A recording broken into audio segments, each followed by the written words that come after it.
윤리적인 관점에서입니다. 윤리적인 관점에서 소위 부패함이죠. 부패함. 뭔가 마음이 하나님의 형상인 거룩함을 잃어버리고 육신의 정욕을 따라서 자기의 생각대로 그렇게 사는 것입니다. 도덕적인 범죄죠. 우리가 다 이 죄로 이렇게 오염돼 가지고 우리 몸도 마음도 오염돼 가지고 계속 악을 쫓는 겁니다. 어떤 때는 이건 양심의 가책도 받고 이래서 안 되지 하면서도 이렇게 좀 그야말로 본성이라 할까요? 뭐 자기도 모르게 이렇게 기울어지고 또 이렇게 범죄하는 그런 경우들이 참 많지 않습니까? 이 도덕적인 범죄죠. 여러분, 선과 악이 있는데요. 선은 무엇고 악은 무엇일까요? 이 부분에 대해서도 우리가 아주 좀 분명한 기준을 가지고 있어야 됩니다. 여기 선은요, something for life. 악은요, something against life입니다. 생명이 기준입니다. 생명을 위한 어떤 것들, 모든 활동들, 이것은 선한 일입니다. 그러나 생명을 대적하는, against 하는 것, 그것은 악이라는 것. 그래서 우리가 선과 악이 무엇인가 하는 것을 이 생명이라는 것을 기준으로 가지고 생각해 볼 수가 있습니다. 뭐 쉬운 말로 왜 약물 이런 걸 보유하는 것이 부용하는 것을 우리가 악이라고 하는 겁니까? 왜 죄라고 하는 것입니까? 이게 생명을 해치는 거거든요. 생명을 어게인스트 하는 거예요. 우리가 여러 가지 문제를 놓고 생각해 보면은 이 죄인가 아닌가 이런 것들을 판단해 볼 수가 있습니다. 이 선한 걸 한다고 하는 것은 생명을 위한 것입니다. something for life, 생명을 위한 어떤 것들. 그래서 우리가 부패하고 타락했다고 하는 것은 생명을 위한 우리의 삶이라기보다는 활동이라기보다는 생명을 대적하는 그런 활동들, 그런 우리의 삶들이, 행동들이 많다고 하는 것이죠. 그 회개는요, 이것을 알고 뉘우치는 것인데요. 이 회개는 어찌 보면 일상적일 수밖에 없습니다. 우리 근본적인 회개는 한번 하는 것으로 이렇게 참 주인이 바뀌는 그런 놀라운 것이지만은 이 도덕적인 이 범죄는 계속해서 우리가 씻을 필요가 있습니다.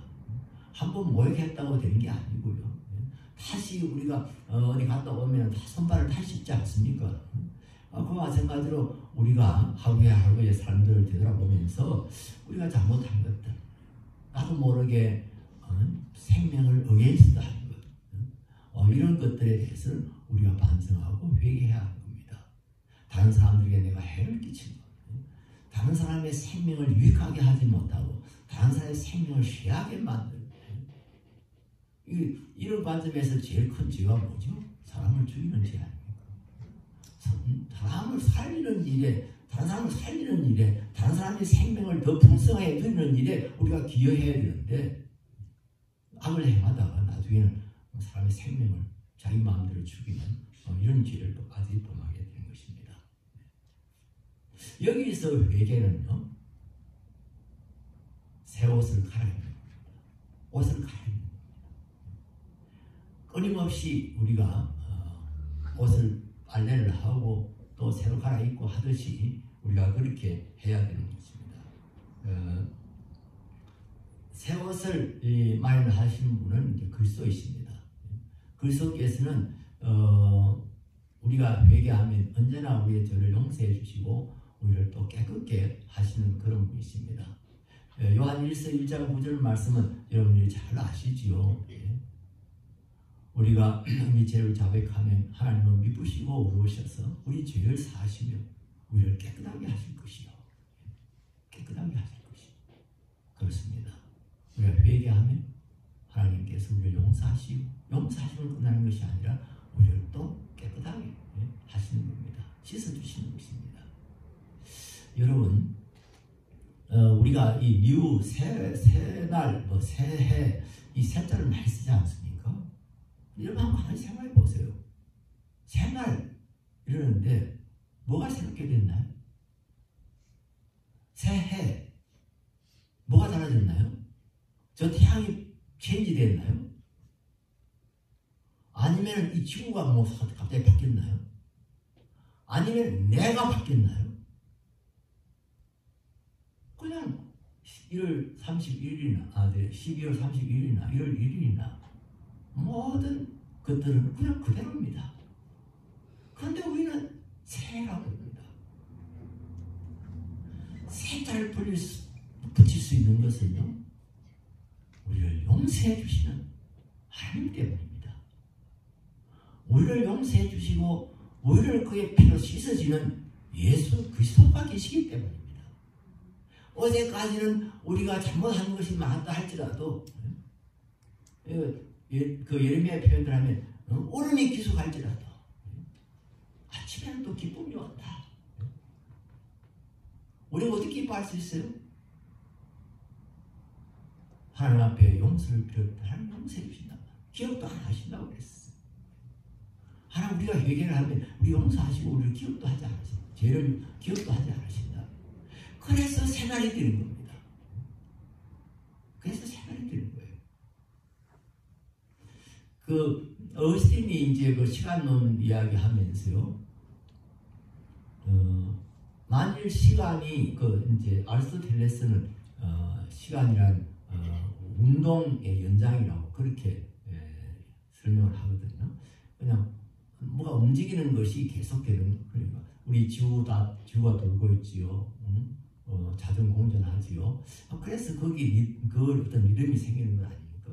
그래서 그걸 이제 시간이라 그렇게 아리스토텔레스가 설명하는데 아주 어시는 아주 비판적입니다.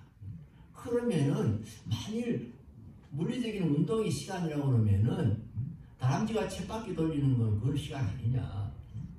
그럼 그 시간이 의미라는 게 뭐냐 내가 이제 이렇게 나오죠.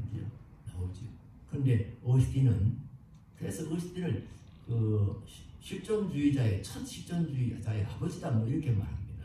시간이라고 하는 것은 영혼이 기준이고 영혼의 연장 혹은 기억, 영혼의 기억 또 목격 그리고 기대 이제 이것들이 이제 시간이라고 그렇게 이야기를 합니다. 그러면서 이 시간이라고 하는 것은 특별히 계절이 바뀌고 우리가 물리적인 시간이라고 하는 것은 은혜의 채널이다. 은혜의 채널이다. 하나님께서는 계절을 통해서 또 우리에게 은혜를 베푸시는 것이고 또 우리가 멍하게 살고 있는데 갑자기 겨울이 와서 다시 한번 정신을 차리고 또 여러모로 바뀌고 이러면서 우리에게 리듬을 주시고 우리를 자극하시고 격려하신다고 하는 겁니다. 어스틴은 그렇게 말하고 있는데요. 정말 저는 정말 우리 성경적 관점이라고 그렇게 생각을 합니다. 여기에다가 덧붙여야 될 것이 죄사함입니다. 죄사함. 죄를 용서해 주시기 때문에 우리가 새날을 맞이하고 새해를 맞이하는 겁니다. 우리가 그 설이 오면 옷을 갈아입었지요. 새 옷을 입지요. 우리 어릴 때 그 어머니들이 배를 짜가지고 거기다 까만 물 들여가지고 그리고 이제 옷을 짓는 그때 그 자원틀을 가진 사람이 한 동네 한 사람이 두 사람 이 정도 없을 때 이제 그분에게다 맡기면은 이제 위에 조끼 또 바지 그렇게 만들어 주지요. 그러면은 우리가 그 아저씨 집을 짤 때마다 혹시라도 뭐 옷이 다 됐나 맨날 기웃거리고 그렇게 하다가 이제 진짜 설전날쯤 돼서 이제 그 옷이 다 됐다고 찾아오면 얼마나 기분이 좋습니까? 그 옷을 입고 그냥 껑충껑충 뛰고 하여튼 그랬던 기억이 생생합니다. 이렇게 새해가 된 옷을 갈아입는 것처럼 이렇게 우리가 주님 앞에 또 새로운 마음으로 새로운 각오로 시작을 하는 것이죠. 에베소서 4장 22절부터 말씀 보겠습니다. 우리 같이 읽겠습니다.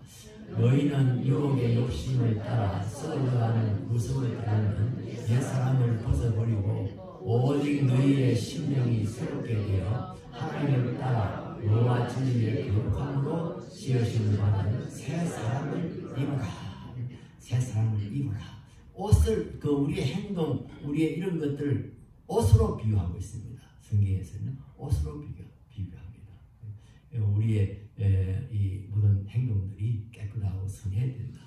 그래서 늘 이것 옷을 갈아입는 것 같은 그런 마음으로 우리가 회개하는 겁니다. 하나님 앞에 회개하고 또 새로운 출발하는 겁니다.